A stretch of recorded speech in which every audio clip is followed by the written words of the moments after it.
मध्य प्रदेश के कर्मचारियों के लिए बड़ी खुशखबरी है। सरकारी कर्मचारियों के विभिन्न भत्तों में इजाफा किया गया है। प्रदेश के करीब 7.5 लाख कर्मचारियोयों का परिवहन और गृह भाड़ा भत्ता 15 साल बाद बढ़ाया गया है। इसके मुताबिक अब कर्मचारियों को 200 रुपए की जगह 384 रुपए परिवहन भत्ता यानी ट्रांसपोर्ट अलाउंस दिया जाएगा। इसकी मंजूरी मंगलवार 1 अप्रैल को मोहन कैबिनेट ने दी है। 7वें वेतनमान में देय मूल वेतन के आधार पर ए श्रेणी के नगरों के लिए 10%, बी श्रेणी के नगरों के लिए 7% और सी और डी श्रेणी के नगरों के लिए 5% के आधार पर गृह भाड़ा भत्ता दिया जाएगा। वहीं कर्मचारी की मृत्यु पर परिवार को देय अनुग्रह अनुदान वर्तमान में निर्धारित पात्रता का 2.57 गुणा आधार पर अधिकतम 1.25 लाख रुपए मिलेगी। इससे सरकार पर करीब 1500 करोड़ रुपए का भार आएगा।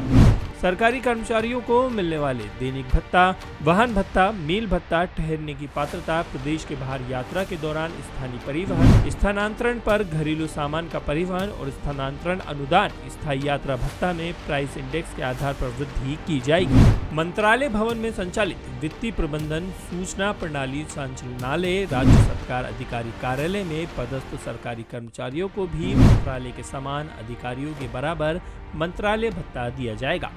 इसके साथ ही अतिरिक्त काम के लिए दोहरा भत्ता राज्य शासन के पात्र चिकित्सकों और चिकित्सा शिक्षकों को दिए जाने वाले अव्यवसायिक भत्ता, सचिवालयीन भत्ता एवं मंत्रालयीन अधिकारियों के लिए विशेष भत्ते को भी मंजूरी दी गई है। उधर इसे लेकर कर्मचारी संगठनों का भी बयान सामने आया है।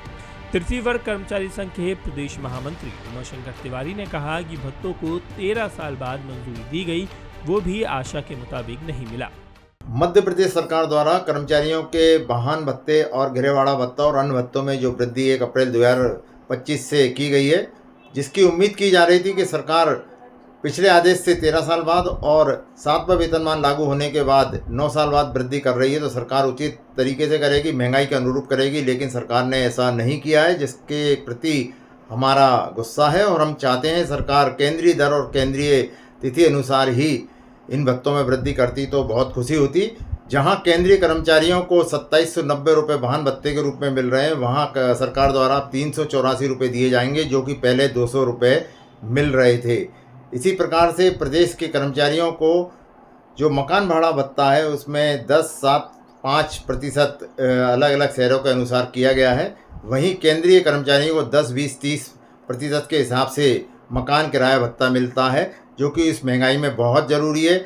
जिस प्रकार से सरकार ने अभी वृद्धि की गई है, उतने में तो एक झुग्गी भी भोपाल जैसी राजधानी में नहीं मिलेगी।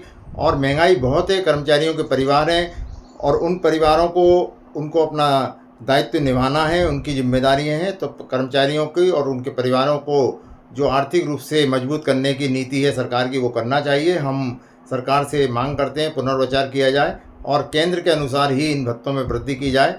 धन्यवाद। उमाशंकर तिवारी, प्रदेश महामंत्री, तृतीय वर्ग कर्मचारी संघ, भोपाल, मध्य प्रदेश। ए, बी, सी, डी श्रेणी के शहरों की बात करें तो ए श्रेणी यानी हाई HRA में 50 लाख या उससे अधिक आबादी वाले शहर आएंगे। बी श्रेणी यानी मीडियम HRA में 5 लाख से 50 लाख के बीच आबादी वाले शहर आएंगे। सी श्रेणी यानी लोअर HRA में 5 लाख से कम आबादी वाले शहर रहेंगे। वहीं डी श्रेणी यानी सबसे कम HRA में 5 लाख से कम आबादी वाले शहर आएंगे।